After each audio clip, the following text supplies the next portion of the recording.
Hello. Been a minute. Not like me to start a new channel, do one reading and then disappear for 2 months. It's very like me. It is what it is. I don't force the readings, I do them when I feel guided to do them, and today feels like time. So I've already started by pulling out a significator card, and I got the intuition card from the Venice Witch Oracle in reverse, and I asked if it was in reverse and I got yes. So I'm going to wait and see exactly what that's saying, but it doesn't feel to me like it's saying something negative about your intuition or that anything is blocked. It feels to me like it's speaking about, I got the word reverse intuition, and I'm thinking about the dream space and an up-leveling of intuitive abilities in dreams, but it's happening through a release of a lot of things that were blocking intuition in waking life. So we're just going to follow this thread and see where it takes us. I'm just going to say we're going to follow this thread and think for ourselves. Huh, okay. Okay, there's a lot of teenage energy coming through right now. I just saw the number of my secondary school bus route, and teenage themes have been coming up hugely because a lot of teenage years are about when we are the most conditioned for control by adults, parents, teachers, caregivers, security systems of all kinds, and they're not actually real. They're paradigms of safety and security and control, and a lot of that is coming out right now for review, and I think a lot of that is coming up in the dream space, like collectively. So we're having this reckoning with the inner teenager, which was, there's the part that was learning that it had to comply, but there's the part that was like, I'm not complying no matter what you do. So there's like a tension between the two. And I think it's the, what did I say, reverse intuition? Something about queerness is coming up as well, just with those colours, and just in any way being other, like outside of the system. Like queer comes from the word weird, which comes from the meaning of being powerful, having abilities. And these systems that have been trying to control us were very anti us having those powers. So this definitely feels relevant. The first one that came out was Mahavatar Babaji, Soul Expansion. Your consciousness is expanding. You understand the connection between all things. And I laughed because that just feels like confirmation of the intuition message. And there's definitely some kind of tension going on. There's like a polarized energy. There's one end of things and another end of things, but I think they're both internal, because everything that we're programmed with, we end up with a pattern within us that runs that program. And whether or not it exists in the external world kind of doesn't even matter. Once that program's been installed internally, we are running that for ourselves. So I think you're probably having mass awakening, and then I heard rude awakening to how you've been complicit in your own self-control and maybe seen that as a positive thing on the one hand, where on the other end of it there was also a rebel that was like, I will not be controlled and don't you try to make me. And there's going to need to be a balancing of these two opposites in order to transcend the tension. And if you know, you know, that's the work, is holding the tension of the opposites of the things that are fighting within us. And then as we do that, and we were able to hold the paradox without collapsing it, we then get to this new perspective where we can hold them both. And outside of that, there's an entirely new perspective to be held that actually liberates us and sets us free. I didn't actually look at this card. It's Sandalphon, building the bridge. Your role is to create a connection between heaven, earth, and all hearts. And one of the things that happened in my dream space recently was I was at school and I had this notion to do something that was demonstrating love. And initially I had the thought of, oh, I shouldn't do that because, and all the programs ran. And then something in me stopped and went, no, somebody might actually really need this right now. This world is on fire. I'm going to spread some love. And as I was doing the action, there were people behind me that were throwing things at my head. Shout out to all the people who were bullied in school and know exactly what that feeling is like. And I didn't care because it wasn't going to stop me. And it was me reclaiming something in me that just loved. And I had been taught that that was stupid, that it was dangerous, that it was, you were meant to protect yourself. But that locked me into a framework where then I was trying to, it locks you into transactional relationship structures. Now, that doesn't mean that that part of me didn't need boundaries, because it did, but I was taught defenses instead, which is a completely different thing. So this is what I mean. There's some kind of tension of two opposites. And outside of that, there's going to be a new way entirely. So we got Archangel Michael and Kutumi. So Kutumi is Cloak of Wisdom. You already know the answer you seek, trust what you know. And this is again speaking to this. Your intuition is your guide, but everything we're dealing with here is where we were taught not to follow our intuition, or did I say reverse intuition? Also projecting what we think other people are intuiting onto us. As in, we're looking at people and going, you think this of me, and then you respond to that, and you might not have any idea what that person actually thinks of you because the whole thing happened in your head. And I was talking to a friend about this yesterday, and how a therapist had made me go and seek evidence, like proof for what I believed, and I had to ask people if they thought the things I was thinking, and I would find out that they didn't think anything like what I was projecting onto them. And I had to sit with that, because the part of me that had felt like it was true was so sure. It was kind of destabilizing, to be honest. But in a way that led to me coming down into the heart, because everything that was happening there was coming from the mind, and the mind is not the pilot that we want flying this ship, like this Merkaba light body within a physical form. If the mind is piloting, we are just going to keep crashing and running these programs of the old system, and we're really coming into heart-centered living, where all of our upper chakras and lower chakras are aligned, and from this space it's an internal felt sense of safety, rather than the mind trying to control the world around us to create safety. And that's the driving mechanism behind the whole system that we are watching collapse right now. So Archangel Michael, trusting heaven. You are safe. Angels stand close. Surrender your concerns and allow a miracle to occur. And miracle energy has also been huge, because one of the things I realized I had faith in previous to conditioning and traumatic experiences was that miracles are completely normal. It's a kind of abnormal not to believe in them. Like, they happen all the time. But that is something that is like an embodied frequency. It's not something your mind can create. The mind would try to figure out exactly how the miracle could happen, and then try to figure out what actions to take to make that happen. I'll figure a light behind me. Here, I don't know if you can see this. It's definitely lighting, but yeah, I definitely felt the presence of something very loving. It's probably Archangel Michael, because he is one of my guides. And that reminds me, I don't know where my lapis is. It's in a jean pocket somewhere. But yeah, just that reminder that like miracles are always possible, but we have to become the conduit that could allow a miracle to take place. And to do that, we have to surrender out of the mind and come into the heart and just act from love, no matter what the mind is saying about whether or not that's a good idea, or whether or not this person deserves it, or whether or not in some way you're going to cause some kind of future problem for yourself. Because the fact is, the mind could never see what could happen from a heart-based action, because the mind doesn't operate at that frequency. So like I say, it's not meant to be the pilot. Don't give it control. It'll only take over and ruin things. So can we get some clarity on this reverse intuition, please? What is it we need to know? What do we need to understand?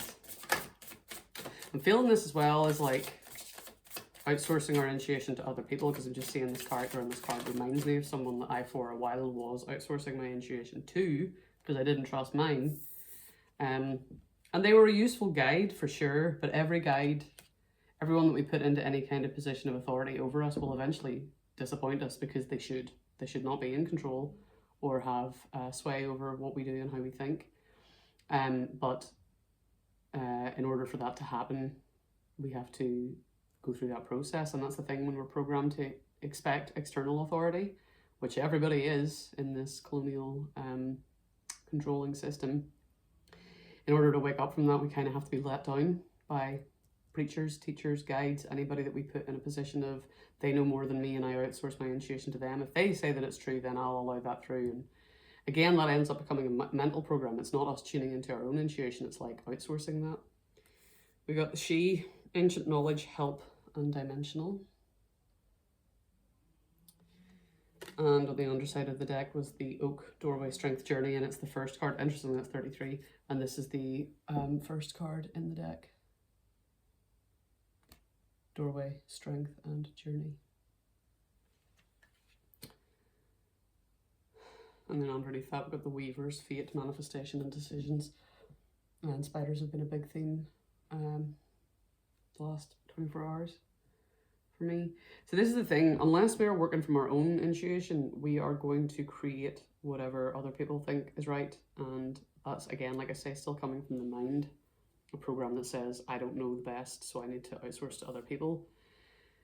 Until we are in alignment with our own soul self and doing whatever it is that we feel called to do, we're not going to manifest what it is that we agreed to manifest when we came here. Like, we as souls made agreements with other souls and beings that we would come to Earth and do particular things, because Earth is going through a massive expansion right now. We've had the expansion energy already with Mahavishnu Babaji. From the Urban Crow Oracle, we got the growth card. And, oh, interesting, that's got, I don't know if you can see that crow has like light coming out from behind it. Like, I'm actually going to read the book on this one because I've never pulled that card before.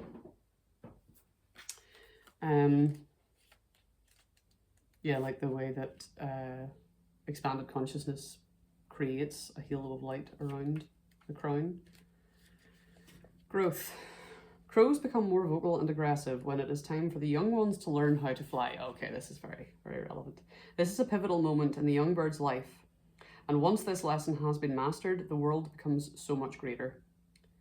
You too may be at a crucial moment, and the lesson may be difficult at first, but once you understand it, a new world will open to you. Like, this is the point of graduating out of the unit of the family, which can be metaphorical as well as literal, and becoming an autonomous being that is piloting your own ship, like deciding where you go and what actions you take. This is very much speaking to this.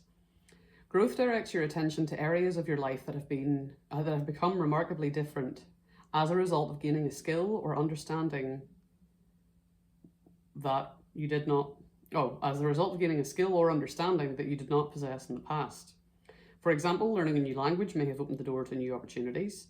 Developing an understanding of your triggers that led to sabotaging behavior or habits can help you overcome a block that once created stagnation. You may pull this card if you are on the cusp of a growth spurt, as a change that will move your life in a new direction is approaching. And as I'm recording this, this is timeless, but as I'm recording this, it's the day before the Virgo lunar eclipse on the 3rd of March 2026. And this is, if you know, you know. If you're here right now, you know this is a massive, massive growth portal for humanity, for Earth, for all sorts of beings of light and life. And yeah, this feels very thematic overall. I saw what was on the bottom of the deck, and I'm going to shuffle and see if it comes out. Oh, no. Oh, there we go.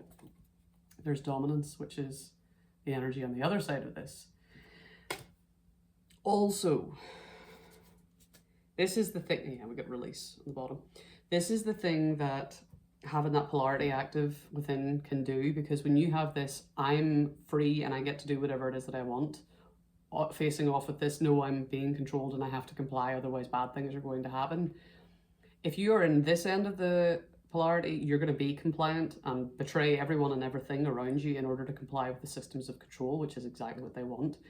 But if you're in this energy of, no, I'm not going to do that, I'm going to fight and I'm going to do all this other stuff that I think is right, that's still a mind program, because it's based on opposing this other energy of being controlled, and it's taking control. And until we can recognize both ends of those polarities as still being mental programs and get out of them, and then come into, like I say, this soul level awareness, we're still feeding that same energy. Resisting something is feeding it, energetically speaking. It is when we are outside of the realm of being controlled by it at all, and we're taking actions that are aligned with our soul, like true divine consciousness coming through us, that we're doing something different, that we're feeding a different system, that this is the new earth energy grid that we are contributing to. And a lot of that sense of coming out of realizing we've been being controlled, in this sense of rebelliousness and fight, feels like growth. But when we are able to sit with it and truly process where it came from, and the experiences that we realized we're fighting against aren't even current, like as in internally they're not current, like where this identity formed within me formed when I was a teenager. I am in my 40s now. I'm not in that moment anymore, but this rebellious part of me wants to fight those experiences and the people that tried to control me, it is really important that we get clear on that and remove the force, the charge that is fueling that energy. Because when we are in true soul alignment, we will be doing things that will destabilize these systems by fueling something else. But anything we do that is fighting that system is literally helping that system. That's what it wants. All it wants is attention. It benefits from attention, whether that's positive or negative. There's no such thing as bad press. You know, everything about the systems that are coming to light is showing they were covering all ends of every conflict. They still are, and that's how the system benefits, and that's why we have to rise out of the conflict energy. And that doesn't mean not standing up for things that we believe in, but we need to rise out of the conflict within ourselves, because until we do, we are still helping them do what they're trying to do. And that's where we can get lost in these, I'm going to outsource my, I know what I should do to somebody else. And if they're not out of their conflict energy, you're not actually taking guidance from someone who's helping the liberation of humanity or Earth. And I was going to say something else, but it disappeared. It'll come back. It's meant to. Ha ha ha ha ha. Lions mean calm. Yeah, no shit. This is what we need. And now I understand there are a lot of people that see this as spiritual bypassing. You're like, you can't expect people to not be upset or traumatized or triggered by the horrifying things that are going on in the world. And I don't expect people not to be. I fully accept that. But I am speaking to people who are doing the work that I've been doing and are in a position where they can do this work right now. And not everyone is having the same experience. We're not meant to have the same experience. That idea that everyone should be all connected at once in the physical, in this mental realm, and having the same experience. Well, I can't do this because other people wouldn't benefit from that. That's still part of their program, the control structure. The idea that there is a consensus reality, which is very clearly breaking apart. And if you're having that experience, you know you can have an experience side by side with someone else, same circumstances, completely different experience, because your consciousness is tuned into different frequencies of reality and you're operating from here rather than from here. And the ability to remain calm in the center of a storm is actually broadcasting the frequency of freedom, like people being free to choose outside of the mind from the heart. It's freedom from the mind programs that we're talking about. It doesn't mean freedom in the physical world from the actions and systems of control, but it does actually lead to that in the end when we're free to act from the heart. And enough people doing that is what's going to shift this. Like, we have to build the parallel reality for this old stuff to fall away, for there to be something left. I was posting about this on TikTok, but I haven't put those readings on here because I'm not even going to start explaining that, but I haven't been. But yeah, the fact that we need to be building the parallel reality, because the one that is collapsing, if all we're focused on is the collapse, we're going to be clinging on and fighting it, and that's still only going to feed that program. Whereas when we're building the new thing, it doesn't mean we don't bear witness, and it doesn't mean we don't grieve, and it doesn't mean we're not affected, because we do, and we are. But when we're focused on what actually helps, that actually helps us to feel positive and optimistic about the future instead of terrified of the present moment and regretful about the past. And that is basically the only thing that we can offer to the collective consciousness. Maitake, celebrate. Yeah, see, I got a message sometime last year at another channel that's now deactivated on Instagram. And I was talking about celebrating, because the message that was coming through from Spirit was fucking celebrate. You've just done a massive level up. A lot of you have just released a whole bunch of stuff that was keeping you trapped. But it was in the midst of awful things going on in the world. And as I was delivering the message, I felt this sense of, this is like, people are going to fucking come for me. And at the same time, when I sign up to do a shift of taking messages through the astral realm into Earth, I have to deliver what came through. And that doesn't mean there weren't other messages about shadow work and extremely painful experiences and trauma and collective trauma and grief.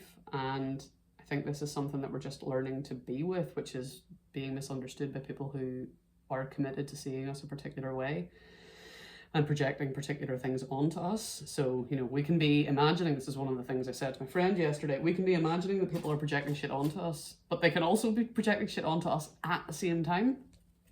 And what people are projecting onto us is none of our business. So, I'll get some tea leaves. Just to see if there's anything else to come through here.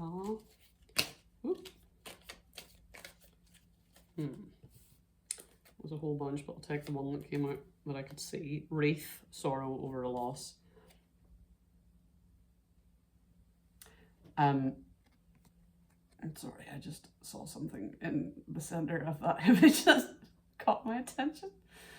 And I don't mean to laugh in the face of grief, because grief is very present. Like, awful, awful things are happening in the world. And like I say, we're not trying to bypass that or ignore it. We have to bear witness to it when it's relevant to us, first of all, relevant to people that we love and know, relevant to our local environments, but also relevant to our own past experiences where that's coming up. And if you're doing this work, you know you're not avoidant. You couldn't be avoidant. Everything you've been doing has been about facing, being with. You have capacity to do that in ways that a lot of other people don't. You know, because it's started to separate you out from people that you used to be in connection with and feel, yeah, you used to feel like you were connected to or could have future connections with, and now you're realizing no. Okay, yeah, that's what this is talking about. We got the bull, do not back down from opposition, show strength and fortitude. And I think, and then chair-filled, someone new is entering your life.